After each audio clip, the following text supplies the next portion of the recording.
I've been meaning to make this video for quite some time, but every time I start to record, I find a game that I end up getting hooked on and spend the next half hour to 45 minutes playing the damn thing. What's going on, guys? Ness here. What I have in front of me today is a really cool portable arcade system. This is the Pandora Treasure 3D portable arcade. It's along the same lines as Pandora Boxes, Pandora Keys, and all that other Pandora related stuff. What it aims to be is an arcade emulation machine. But this one has got a few tricks up its sleeve, which makes it stand out from all the rest. Let's dive right into this thing and see what comes inside the box.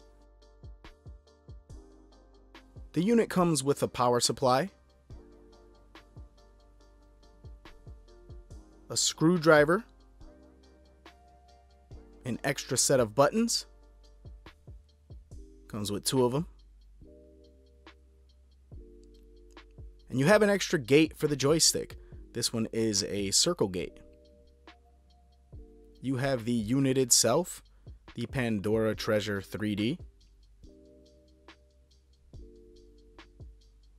an HDMI cable,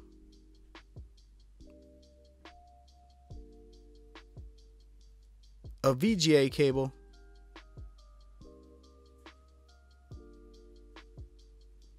and a set of instructions.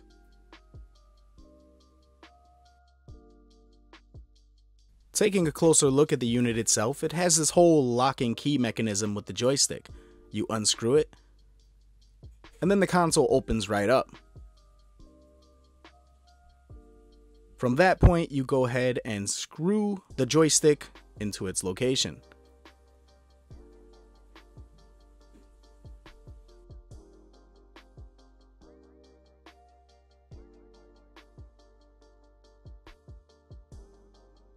The console comes with a built-in 10-inch display, and it's actually of pretty decent quality.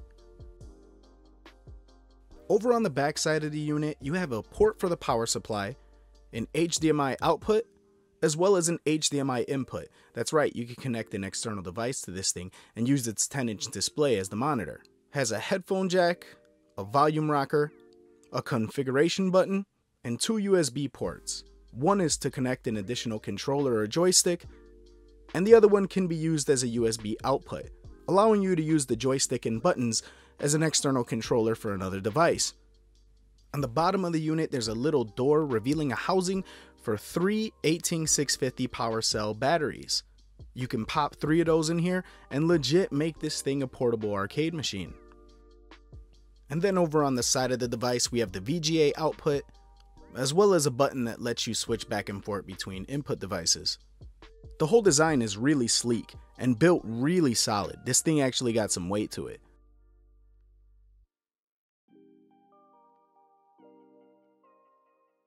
Starting the console up, games are divided into 2 categories. You got your 3D games and your 2D games. And this thing has a ton of games. In total, it has well over 2,000 titles. But of course, as is common with devices such as these, there are a couple of repeats, but not as many as you would expect.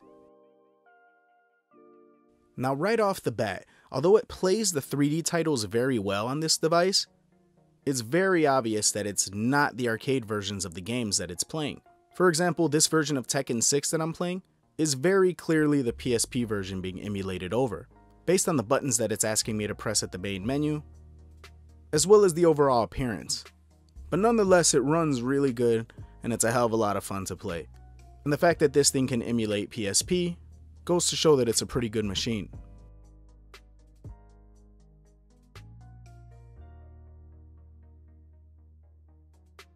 I can't tell which version of Dead or Alive this is, but if I had to guess, I would say it's the Dreamcast version, just based on the audio and the way the game feels.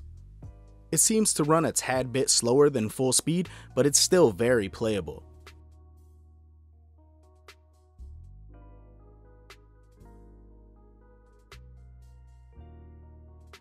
As far as the 2D games go, all of your arcade favorites are present and they run really good on this device.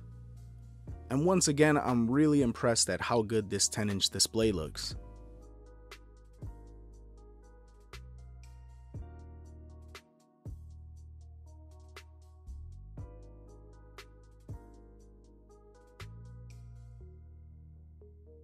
I'm a huge fan of shoot 'em ups, and there's no shortage of them to play on this console.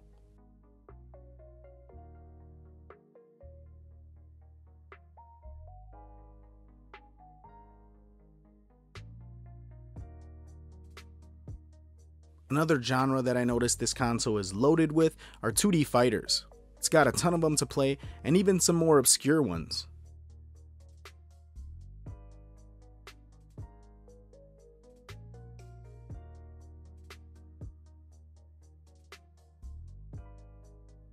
A lot of Pandora consoles I've played in the past didn't have NBA Jam on them. This is one of my favorite arcade games, and I'm really happy to see that they threw this one on here.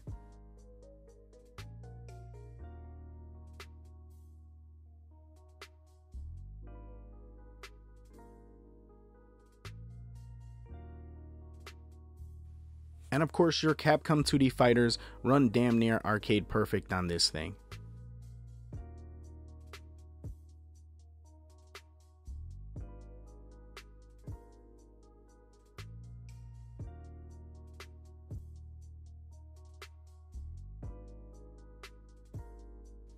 Now I just had to try out this 10-inch display with an external console, so I hooked my PS4 up to it and I'm playing Red Dead Redemption 2. And as you guys can see, it doesn't look bad at all on this thing. I could totally picture myself hooking up a Raspberry Pi to it, or something like a SNES Classic.